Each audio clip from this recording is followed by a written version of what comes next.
Hello everyone, welcome to my another new blog. তো আজকে আমি এখন যাচ্ছি বাজারে। আজকে আমি বানাবো chicken kebab and paneer butter masala. তো তার জন্য আমাকে পনির নিয়ে আসতে হবে আর চিকেনগুলো নিয়ে আসতে হবে, তাই আমি এখন বাজারে যাচ্ছি। ওয়েদারটা দারুণ, দেখেছি না, হালকা হালকা ঠান্ডা, গরম নেই সেরকম, দারুণ। ওই যে সামনে যে বড় বিল্ডিংটা, ওইখানেই যাই আমি বাজার করতে। চলুন, এসে গেছি লিডিলে। এরপর নিতে হবে একটু পনির। পনিরের দামটা কত সেটাই আমি দেখার চেষ্টা করছি। এই যে 1.95 200 গ্রামের দাম, মানে ওই 250 টাকার মতো পড়বে ধরুন। আর নেব একটু কাজু। কাজু আর পনিরটা খুঁজতেই আমার অনেকক্ষণ সময় লেগে গেল জানেন। চলুন, হয়ে গেছে বাজার করা, এরপর বাড়ি যাই। অনেকক্ষণ লেগে গেল, এইটুকু বেশি জিনিসপত্র নেইনি, ওই চিকেন, ডিম আর কাজু বাদাম এইটুকু নিতেই আমার আধা ঘন্টা লেগে গেল, কারণ জিনিসপত্র খুঁজে পেতে পেতেই না সময় চলে যায়। এত কিছুর মাঝে এগে চোখে পড়লো একটু কাবাব বানানোর র্যাপ। আর নিয়েছি কাজু, কাজুটা তো আপনারা দেখলেনই। নিয়েছি একটু চিকেন আর পনির, ব্যাস এইটুকুই। দেখেছেন, একটু আলু নেওয়ার ছিল, সেটাই ভুলে গেছি আমি নিতে। ঠিক আছে, আবার কালকে যাবো একবার।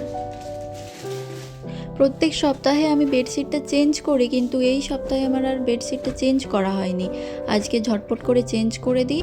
এরপর আমার খিদে পেয়ে গেছে, আমি একটু গিয়ে ম্যাগি বানাবো। লাঞ্চে আমি আজকে একটু ম্যাগি খেয়ে নেবো ভাবছি।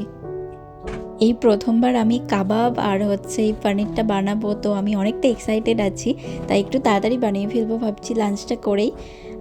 আর আমরা শেয়ারিংয়েও থাকি, তো যখন কিচেনটা ফাঁকা থাকে আমি তখনই রান্নাটা করে রেখে দিই, কারণ সবাই যদি একসাথে মিলে ওই রান্নাবান্না করি তখন অনেকটা ঝামেলা হয়ে যায়, কার মশলা কে নিচ্ছে কিছু বোঝা যায় না।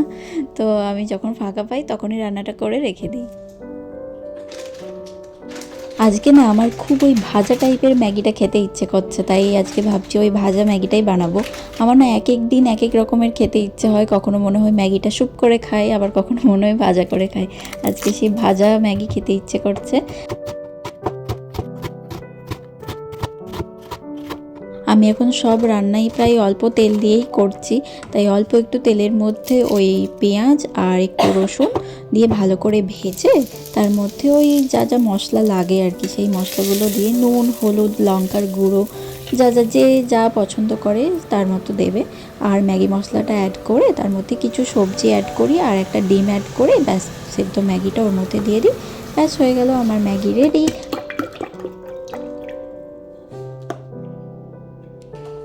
লাঞ্চ করে ভাবলাম জামা কাপড়গুলো কাচতে দিয়ে দেবো, কিন্তু দেখছি মেশিনে অন্য কারো জামা কাপড় অলরেডি ওয়াশ করতে দেওয়া আছে। তো ঠিক আছে, থাক, আমি এদিকে রান্নাটা সেরে নিই।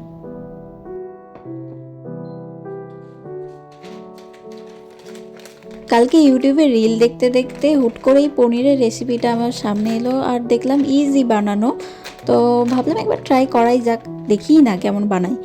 প্রথমে করতে হবে কি, কাজু আর টমেটো, লঙ্কা আর একটু রসুন, একটু অল্প করে আদা ভেজে তারপর সেটাকে পেস্ট বানাতে বলেছিল।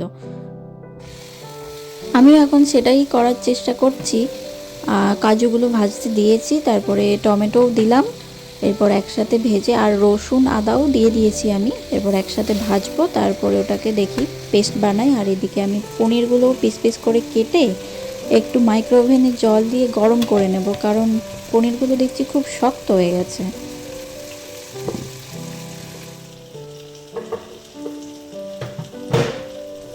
পনিরটা এরপর মাইক্রোওভেনে একটু গরম হোক, আর এটাও ভাজা হয়ে গেছে, এটা এরপর একটু ঠান্ডা হোক, তারপরে আমি এটাকে পেস্ট করব। ব্যাস ঠান্ডা হয়েও গেছে, এরপর এটার আমি একটা পেস্ট বানিয়ে নেব। আর এইদিকে আমি চিকেনটাও রেডি করে নিয়েছি অলরেডি, মানে ওই কেটে কুটে রেখেছি আর কি। এই ধরুন চিকেনটা একটু পিস পিস করে কেটেছি, আর ক্যাপসিকাম, কাঁচা লঙ্কা, আদা, রসুন, পেঁয়াজ এইগুলোই আর কি রেডি করে রেখেছি, জাস্ট ওটা এখনও পেস্ট বানাইনি। পেস্ট বানিয়ে কিছুক্ষণ রেখে দেব, তারপরে ওইগুলো ওই কাবাবের মতো গড়ে ভেজে নিলেই হয়ে গেল। কিন্তু তার আগে আমি পনিরটা বানাবো, তারপরে আমি কাবাবটা বানাবো। ইয়ে, পনির আমার রেডি। কেমন হয়েছে বলুন তো দেখতে? দেখতে তো দারুণ লাগছে, আর আমি টেস্ট করেও দেখেছি, খেতেও দুর্দান্ত হয়েছে। পনির বানানো আমার হয়ে গেছে, এরপর আমি বানাবো চিকেন কাবাব। তার জন্য রেডি করে নিয়েছি চিকেন, ধনেপাতা আছে, কাঁচা লঙ্কা, ক্যাপসিকাম, পেঁয়াজ, রসুন, আদা, আর দেবো এখানে একটু ব্রেড দিয়ে একসাথে ওটাকে পেস্ট বানাবো। আমি আজকে এই যে পনির বানিয়েছি বা কাবাবটা বানাচ্ছি তার রেসিপি কিন্তু আপনারা ইউটিউবে সার্চ করলে অনায়াসেই পেয়ে যাবেন। আমার এই ভিডিও দেখে কিন্তু আপনারা এই রেসিপি ট্রাই করতে যাবেন না, কারণ আমি কিছু কিছু ক্লিপ নিতে পারিনি, কারণ রান্না করার সময় ক্লিপ নিতে মনে থাকে না, ভুলে যাই। এই দেখুন কাবাবগুলোকে ভাজতে দিয়ে দিয়েছি কড়াইতে, কিন্তু কাবাবগুলোকে আমি ভালো শেপ দিতে পারিনি, কারণ একটু জলের পরিমাণটা বেশি হয়ে গেছিলো। এদিকে সন্ধেও নেমে গেছে। আজকের ব্লগটা এখানেই শেষ করছি। দেখা হবে পরের একটি নতুন ব্লগে। Bye bye.